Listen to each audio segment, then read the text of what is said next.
Hi everyone, welcome to the NTP People Podcast. This is one of our first episodes for 2021, and today we're going to be chatting with Nathan Hookway, General Manager of Zimple Digital, about his career to date and Zimple's plans for growth in 2021 and beyond.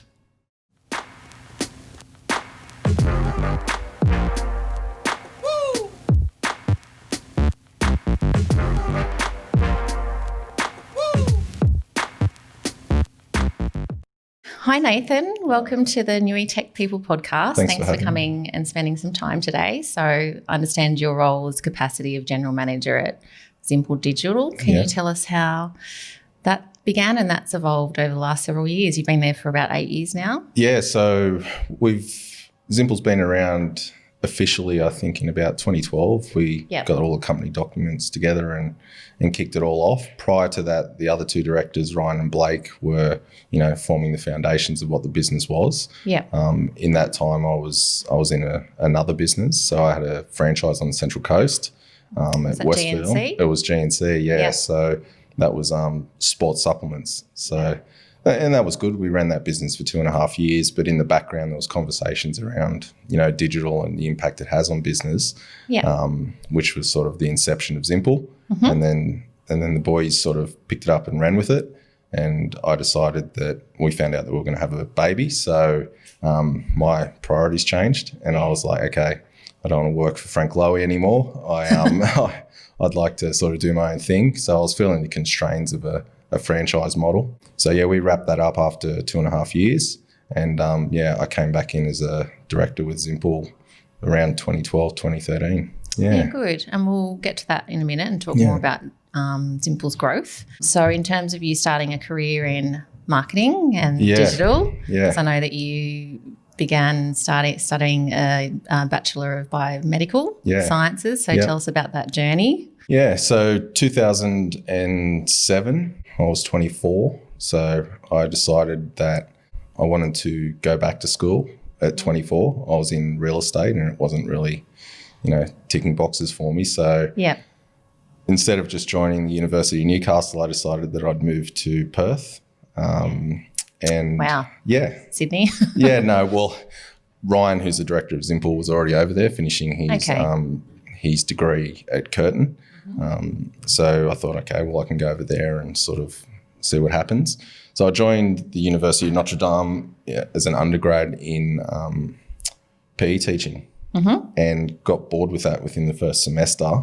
And I did pretty well at anatomy and physiology, so I transferred across to biomedical science and I continued with that for 2.5 years. Moved back to Newcastle and the curriculums didn't quite line up between University of Notre Dame and University of Newcastle. It essentially doubled the duration. And when I moved back, I met my wife. So again, priorities change in life. So I finished that up. I just deferred the rest of the course. I could have had it wrapped up in probably about 6 months, but I decided that wasn't my path. And we bought the business on the Central Coast. So you're one of the founders of that business then? Well, we bought into that business. So it was a typical franchise model. So GNC are sort of a worldwide, they're bankrupt now. So good old franchise models. Yeah. Well, they were a big deal in the United States, throughout Australasia, but the model didn't quite transpire to Australia. When I picked up the franchise, they were moving from a corporate to a franchise model. So there was a good opportunity on the table and we took it.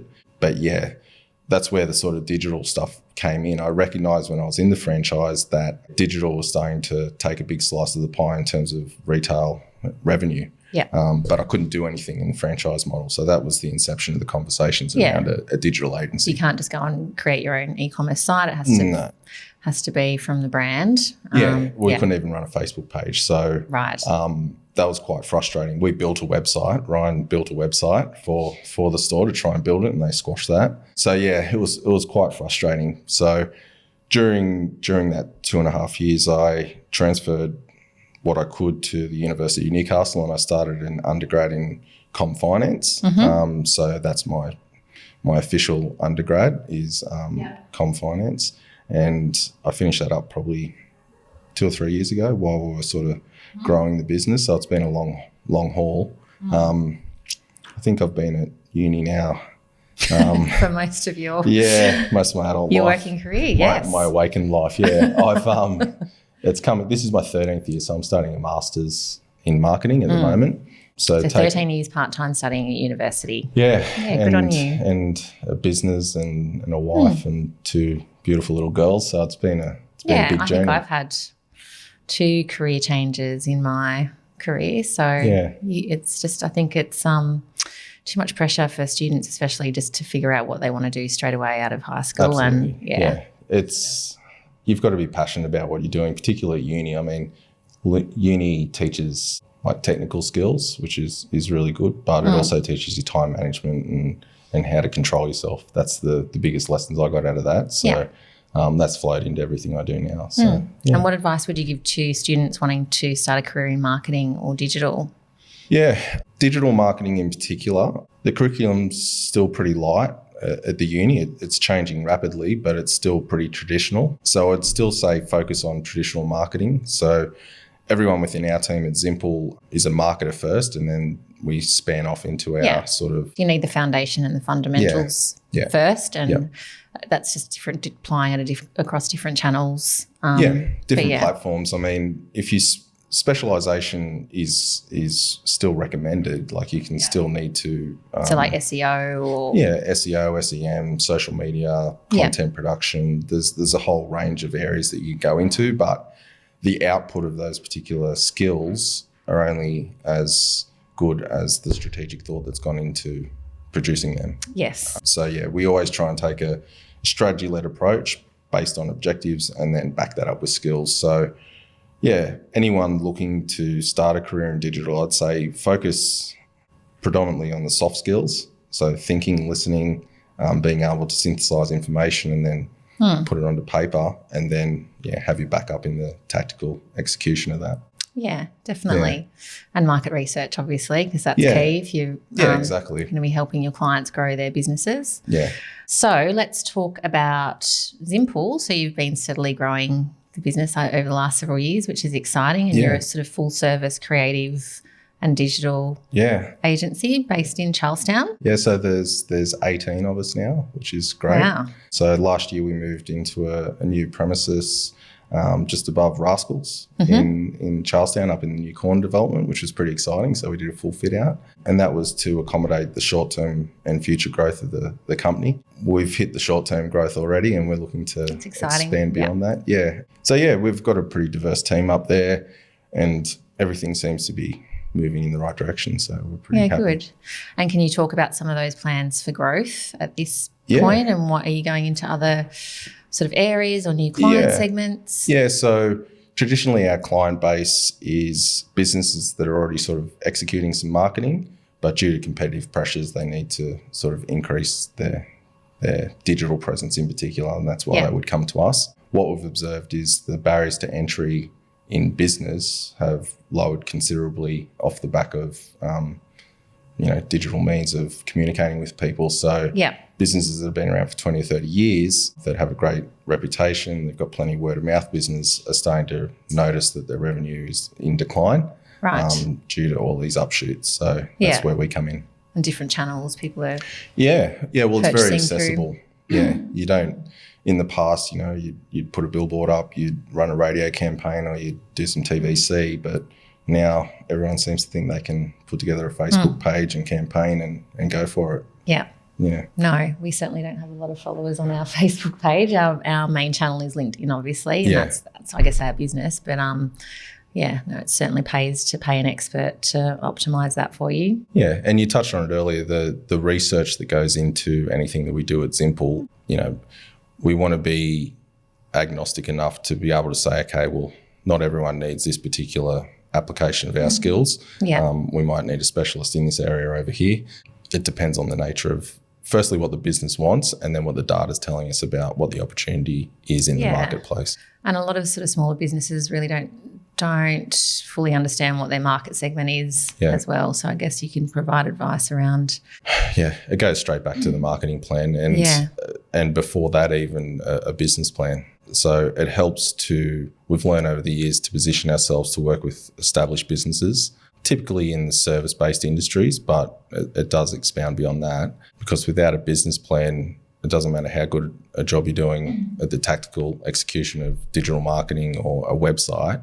If it has no context higher up the chain, then it doesn't end well.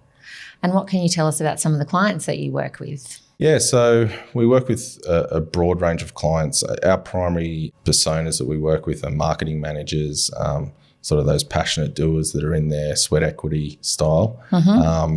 We work with legacy builders, so the people that are trying to build a sustainable business long term, and they want a scalable infrastructure in their marketing plan to be able to do that. And then there's the freedom seekers, and they're the sort of the tradies that are they're applying their craft and they're winning, but they want to take a step back and get some time. So, and those personas can apply to a broad range of industry sectors. We do a lot of work in the construction industry. I think that's just more so reflective of the economy. Yeah, definitely. Broadly. There's heaps of construction going on in Newcastle as well, which is exciting. Yeah, so we work down into Sydney as well. A number of our larger clients are in Sydney, a few major home builders and other housing and construction industry sort of businesses, but then we work with service-based businesses right across Newcastle. Digital skills are changing quite rapidly, and I think the marketing area is no exception. Are there any particular skills that you see becoming more and more popular or more in demand, or is there skills that that you find hard to find yourself? I mean, skills can be taught. Our approach is that it's more about the attitude and the way of thinking rather than the actual skill set itself. That's why I went and made a recommendation around soft skills. So the ability to think and synthesize information is probably more important than the actual tactical implementation, particularly in our team where, say, the designers and developers will be talking to the head of strategy, who will be talking to a social media manager, who will be talking to account management. So the way that our agency is structured, we apply that sort of design thinking. So we try and say, okay, well, here's the problem. Now let's all look at that same problem with our different expertise and create a solution. The skills predominantly lie in being able to understand what a client wants and then apply their craft based on that. But also more and more account managers are having to sort of upskill in the analytics area as well, because if you are developing a campaign or a website for your client or a Facebook campaign, you need to be able to translate what the results that campaign has been. And that's if you can lock down the objective of what the business owner wants and then put a clear sort of target on that through data, then the sustainability of the campaign is almost guaranteed. So our account managers in particular lean on our head of strategy and digital marketers on a daily basis, but their skill set is quite high. Our account managers are very good at opening up analytics and wrapping a story around what's actually happening. You have to want to do that. And I think our account management team genuinely want to get a good result, so they're willing to jump in there rather than saying that's a bit scary in the back of Google Analytics. The ability to interpret data, but as most people are aware, you can do what you want with the data. I certainly remember my days back in account management with Leo Burnett. Yes. Just at the beginning of online advertising and flash banner ads. Yes. Which is showing my age now.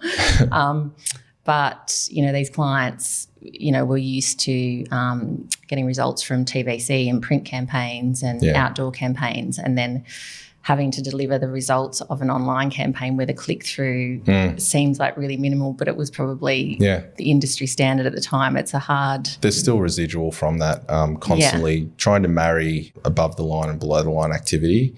It's just as much an art as it is a science. The correlation between, running radio, TV, billboard, and then marrying that with the data that we're seeing through analytics is a challenge. And really it's kind of that holy grail that everyone's searching for in terms of attribution. Yeah. If you can get that right, you can scale pretty well. But I think that's also explaining that to the client that just because it's lower, it doesn't mean it's failed. Exactly. And quite often marketing is a necessary evil to a lot of businesses, I think, which is why it often gets relegated to sort of an office admin or someone that, is interested in Instagram or Facebook but isn't necessarily qualified to deploy a campaign. So yeah, sure. Yeah. So what can you tell us about the culture and what it's like to work at Zimple? It's fun. It really is. It's we've got a good group of people in there.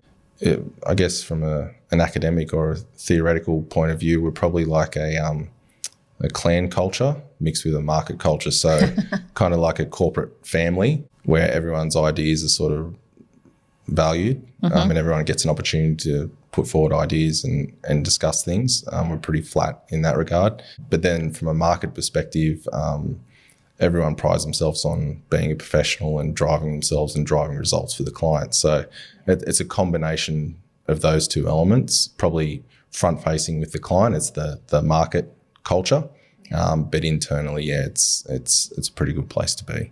Yeah, good. I know a fair few people that work at Zimple and they've enjoyed working there. So. Yeah, and that's culture's a funny thing. It's not necessary. I'm learning over the years. It's not something that you can dictate or sort of put a slogan on the wall and then everyone just buys into that vision and that culture. Yeah, exactly. Taking time to get the right mix of people into the business. It's no good coming from director level. So it's no good myself, Blake or Ryan saying, okay, this is where it needs to be. We'll set the financial and growth targets for the business. And my role then is to facilitate the team and letting that culture reveal itself. And it's done that. It's taken a long time, but we've got there. Good. And you touched on sort of attributes that are really important to you in terms of those soft skills. Is there anything else that when you're looking to hire people that's really a must have? Our growth to date hasn't really been off a specific formula in terms of acquisition of new staff. I majoritively will be the one leading that new hire. The first thing I'm looking for is team fit. That's always the first thing, and generally you can pick up on that in the first 10 minutes or so. And then closely followed by that is the skill set of the individual to understand whether or not they can meet the demands of the role.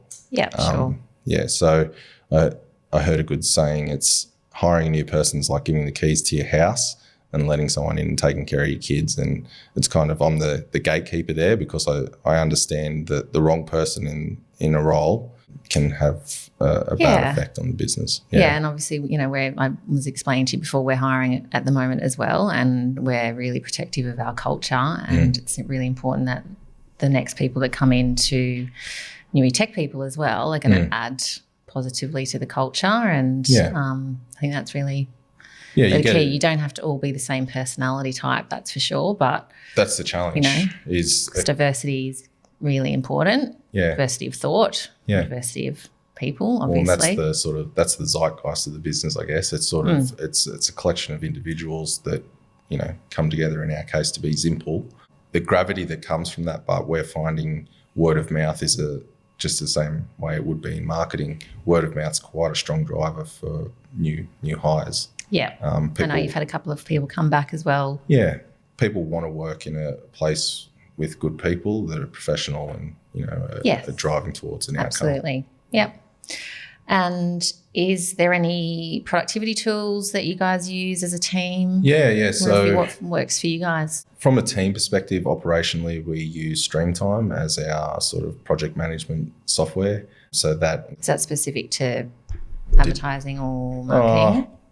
I've never heard of it. Yeah, it'd be akin to like a Monday.com or... Okay. It can be repurposed for multiple industries. It tracks our productivity, our burn rate on all of our projects, how we've costed the project, who's working on it, how it finished, and it archives all that information. So in conjunction with that, I use a program called Magnify that our accountants, Maxim Accounting and Advisory, put us onto.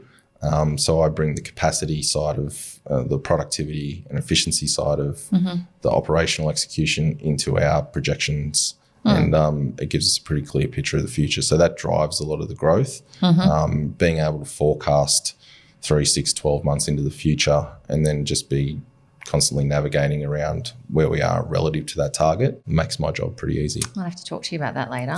Yeah. It's James and I are thinking, we need to improve some of those back office systems. Yeah, well, we spent a lot of time. Ryan's an electrical engineer qualification. So he put together a whole suite of spreadsheets that we were using for a number of years there to sort of track where we're at and where we're going. And we built a back-end system. Blake led an internal project called the Zant that was used for a number of years, which helped us to step to where we are now. And that was tracking a lot of our stuff. But this program integrates all of that, and it uses APIs to pull in information from different areas. And, we haven't looked back. Yeah, good. So I know you've got pretty strong growth trajectory for this year, which may open up opportunities for career development for others. Is there any particular areas that you support your staff with learning or professional development? Yeah, so there's a number of our team that are just by their own motivation studying. So our head of strategy is doing psychology. Content producer's doing law, which is interesting. I'm doing my master's, as I said earlier. So we're pretty broad in terms of education. We support that. Our videographer's on the path to studying robotics at university as well. Yeah, so that's been quite a good hire and a new introduction of service offering through video and photography at Zimple, which is really exciting. That's something that's going to form a big part of our growth, as we recognised pretty early in the piece that video is a primary form of communicating. Yeah, and that ramped up certainly during COVID, the trend towards the way that people consume content and the time, video is going to be integral to that. So we're pretty excited to have Garth on board. He had his own business for 8 years, so he's bringing a lot of energy to the team, which is good. But outside of like your traditional education paths, monthly we hold lunch and learns. So that's just where a team member will get up and talk about their specific role, and then that becomes an open forum where everyone can ask questions and help to understand, what an account manager is doing versus a developer versus content. Yeah, great. Yeah. So is there anything else you want to add in terms of Zimple's growth? Any exciting plans that are coming up? Yeah, the growth is managed growth in alignment with, our constitution and our financial projections. So a lot of our growth has been driven through demand. We can model everything. We can make a spreadsheet and our projection software look great. But the unknown variable there is the market and actually acquiring that new business and making sure it's a good fit for the company. So that is the unknown. But especially during times like this when we just don't know what's happening. So it's about positioning the business in sectors that are relatively maybe recession proof if anything does come down the pipeline. We've been fortunate that to date the whole COVID period was actually okay for Zimple. We grew through that period. That's good. It was a result of a lot of businesses pivoting towards digital because they had no other means. So that certainly sped up everyone's plans during that time after a bit of a lull. Everyone was a bit in shock, I think. Then it forced people to face digital. So people that maybe were hesitant about using Zoom for meetings and jumping on there and using that form of communication were forced to adopt it. And then that bled out into broader sort of applications of what they can do with their digital presence. So we capitalised on that, and that's where we were able to grow last year with 6 new team members through that period. Yeah, good. Great. Which was and that's key, I think, like you touched on before, diversification of customer base is really critical to see you through those times. Yeah, and the way that we structure the company is we have a shareholder meeting on a monthly basis where we review progress to date towards our targets, but also what happened historically. Being able to lean on our accounting team to be a trusted advisor throughout the whole COVID advent was pretty powerful. It was good. Yeah, they steered the ship well. Very good. Yeah. So what about you personally? What do you like to do in your spare time? I know you've got a young family. Yeah, spare time. And studying. Yeah, for 13 years, my spare time was uni. Not so much now. I found undergrad versus masters is totally different. The stuff that I'm learning currently is just directly applicable, whereas comm finance was relevant, but it wasn't something that I could take and apply. I was never going to be in corporate land doing that stuff. So outside of my studies, spending time with my family and friends, food, I like listening to music, Aussie rules. Yeah, good. AFL tragic, watch cricket and cycling. Who's your team? Hawthorn. Hawthorn. Yeah. My kids follow Hawthorn through their father. Yeah. It's I played in a previous life, and it was back in the 80s, I think. So from pretty young age, 80s or 90s, I started following Hawthorn. So I went through the big dip, and then we had our good times, and then let's not talk about now. And do you listen to podcasts? Is there any that you listen to? Yeah. I try to listen to podcasts pretty regularly, rather than I try and use that downtime in the car to get some good stuff in there. And I jump around a little bit. I mean, I try and jump across genres, and I tend to lean towards podcasts that have a pretty diverse sort of guest lineup. So I listen to Hamish and Andy pretty regularly. Yeah. Funny, aren't they? They always put a smile on my face. Aubrey Marcus podcast. So he's the founder of On It, a sports supplement business. Listen to that a fair bit. So you're obviously still interested in the health industry then? Yeah, just in general, general health, more so around how to optimise so that burnout doesn't occur. But so that's good. Tim Ferriss has been a staple for a long time. I think he is for a few people. And Joe Rogan. Rogan's he gets some pretty diverse guests on there with alternate ideas, so I enjoy that. Yeah. Good. And so if you were thinking back during your career and, the study that you've done, if you were to give any career advice to your younger self, what do you think that would be? Younger self, career-wise, I didn't start thinking about that probably until 24.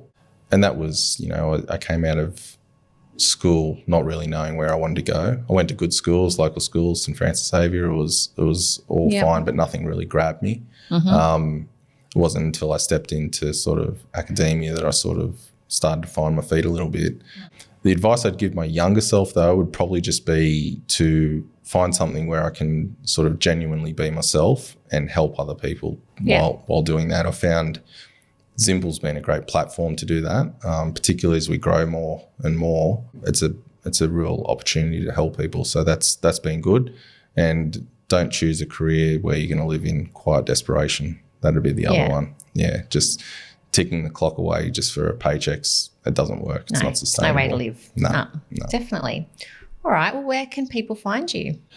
They can find me on LinkedIn, so just Nathan Hookway, or they can shoot me an email through our company website, and I'll be there. Great. Awesome. Well, it was really good to see you today, and thanks for coming on the New Tech People podcast. No worries. It was a really interesting story to hear about your career journey and your plans for growth at Zimple. Yeah, cheers. Thanks for having me, Linda. Thank you. Ta.